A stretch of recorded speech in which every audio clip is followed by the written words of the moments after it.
जी हां, तो इजराइल पर ईरान वर्सेस अमेरिका हो चुका है, क्योंकि ईरान इस पूरे मामले में खुलकर सामने आ चुका और ये जंग ऐलान कर चुका है कि अमेरिका अगर इसी तरह से साथ देता रहा तो हम भी जंग में उतरेंगे। और एक नया जंग का मोर्चा खुलता हुआ नजर आ रहा है, जिसको लेकर सख्ते में है तमाम देश और खासकर अमेरिका। इसीलिए 3 नवंबर को एक बार फिर से एंटनी ब्लिंकन दौरा करने जा रहे हैं इजराइल का। नमस्कार, मैं हूं आपके साथ विपिन चौबे और मेरे साथ इस बुलेटिन में मेरी सहयोगी अंजलि भी रहेंगी मौजूद। और देखिए, इजराइल हमास जंग के बीच ईरान ने अमेरिका पर गंभीर आरोप लगाया है।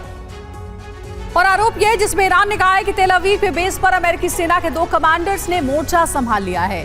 अमेरिका हथियारों के साथ सैनिक भी भेज रहा है। उधर तुर्की ने मुस्लिम देशों से एकजुट होने का आह्वान किया है। वहीं हूती विद्रोहियों के जंग में कूदने के बाद इजराइल की टेंशन और बढ़ गई है। टेंशन बढ़ने का कारण आप देख सकते हैं 4 तस्वीरों के जरिए। और सबसे पहले जो बड़ी खबर आ रही है वो ये है कि अमेरिका को लेकर ईरान का बड़ा दावा है। आईडीएफ के साथ जंग लड़ रही है अमेरिकी सेना।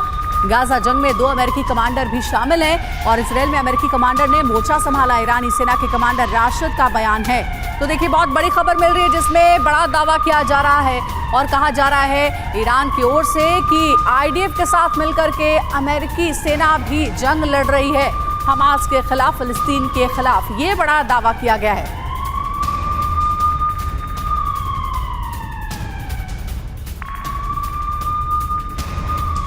और अब इस दावे से जुड़ी जो हकीकत है वो आपको हम बताएंगे। जो जानकारी अभी तक सामने आई है, ईरानी सेना के commander major general Ghulam Ali Rashid का दावा है। बिग वॉल पर आपको वो सारी डिटेल्स देते हैं। तेल अवीव के बेस पर अमेरिकी सेना के 2 टॉप कमांडर ने मोर्चा संभाला। देखिए, ग्राफिक्स के जरिए आपको सारी इंफॉर्मेशन दे रहे हैं। पहले अमेरिका ने इजराइल के हथियार देने के साथ अपने सैनिक भेजे हैं और साथ ही अब अमेरिकी कमांडर के नेतृत्व में हमास के खिलाफ जंग, इजराइल का हमला जारी है। फिलिस्तीनी लोग, हमास, इस्लामिक जिहाद मिलकर अमेरिका के खिलाफ युद्ध लड़ेंगे और जीतेंगे भी।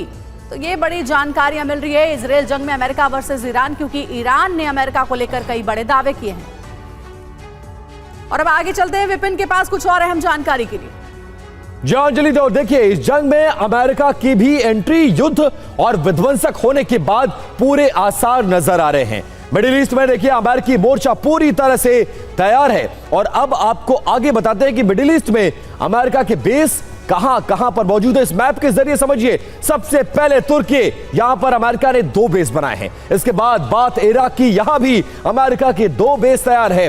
कुवैत में 3 बेस है अमेरिका के, जबकि सऊदी अरब और बहरीन में, सऊदी अरब में 2 बेस और बहरीन में 1 बेस मौजूद है, जबकि कतर में 1 बेस मौजूद है। और कतर वो देश है जो इस युद्ध में बहुत बड़ी भूमिका निभाता हुआ महसूस कर रहा है, मतलब मध्यस्थता कर रहा है। कुछ और खबरें लोअर स्टूडियो से मेरी सहयोगी अंजलि आपको बताएंगी। जी हाँ विपिन, अगर जंग में अमेरिका की एंट्री हो जाती है तो यकीनन ये युद्ध और विध्वंसक हो जाएगा। ऐसा इसलिए भी कहा जा रहा है क्योंकि ईरान के दावे के बाद से खलबली मची है। देखिए, मिडिल ईस्ट में अमेरिकी मोर्चा तैयार है, ये कहा जा रहा है ईरान की ओर से। और तैनाती भी मिडिल ईस्ट में अमेरिका ने बढ़ा दी है, क्योंकि वहां पर अपने सैनिकों की संख्या अमेरिका ने बढ़ा दी है। सिर्फ इतना ही नहीं, 300 सैनिक मिडिल ईस्ट भेजे गए हैं, पेंटागन की ये रिपोर्ट है। और इराक में अमेरिका के 2500 सैनिक इस वक्त मौजूद हैं। सीरिया की बात करें तो वहां भी अमेरिका के 900 सैनिकों की तैनाती है। और भूमध्य सागर में अमेरिकी बेड़ा भी तैनात है। सिर्फ इतना ही नहीं, जो सबसे ताकतवर है अमेरिका का यूएसएस आइजनहॉवर, उसने भी मोर्चा संभाल लिया है। तो वहीं F-16 और F-15 की भी तैनाती बढ़ा दी गई है। तो इस वक्त अमेरिका जो है वो चौतरफा अपनी तैनाती बढ़ा रहा है, क्योंकि उसे कहीं ना कहीं खतरा है कि हो सकता है कि इस युद्ध में अमेरिका को भी घसीट लिया जाए, क्योंकि आरोप लगातार अमेरिका पर लग रहे हैं। इजराइल और हमास के बीच जारी जंग का आज 26वां दिन है। गाजा पट्टी पर आईडीएफ का ताबड़तोड़ प्रहार भी जारी है। और वहीं हमास ने इजरायली सेना पर विध्वंसक पलटवार भी किए हैं। हमास ने समंदर के रास्ते भी इजराइल पर की जो है सेना पर घातक हमला करने का प्लान तैयार कर लिया है। और हमले का जो वीडियो है वो जारी करके ये बताने की भी कोशिश की कि इजराइल की जीत इतनी भी आसान नहीं होने वाली है। हमास ने अल आसिफ टॉर्पीडो मिसाइल से इजरायली वॉरशिप को निशाना बनाने का एक वीडियो जारी किया है। नए नए हथियारों की नुमाइश से जंग और भयानक होती जा रही है। और इसका अंजाम कितना भयानक होगा, इसका अंदाजा गाजा में फैले तबाही के मंजर से लगाया जा सकता है। लेकिन एक बात तो साफ है कि हमास इतना जल्दी सरेंडर करने वाला नहीं है। और इस बीच एक अहम खबर है, इजराइल का गाजा में भीषण हमला हुआ है। जबालिया कैंप पर किया गया हमला, 50 से ज्यादा की मौत। बम धमाके से बड़ा इलाका खंडर बन चुका है।